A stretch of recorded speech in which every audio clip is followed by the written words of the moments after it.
Hey guys, Andrew here. Welcome back to UpIQ. And in this video, I'm going to show you how to delete all passwords in Google Chrome. Let me walk you through the steps to quickly do so. Click the three dots in the upper right and go down to settings.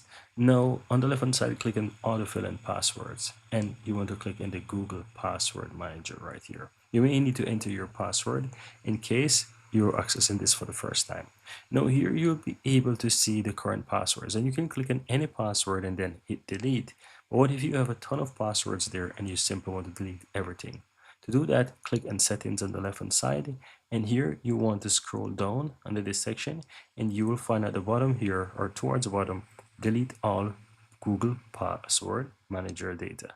Here you can simply go ahead and hit delete data and that's going to delete passwords, passkey, and all other data will be permanently deleted from your Google Password Manager. So keep that in mind. So if you want to delete everything, simply hit this button here, delete the data, and that will help you delete all the data within Google Chrome. And that's it.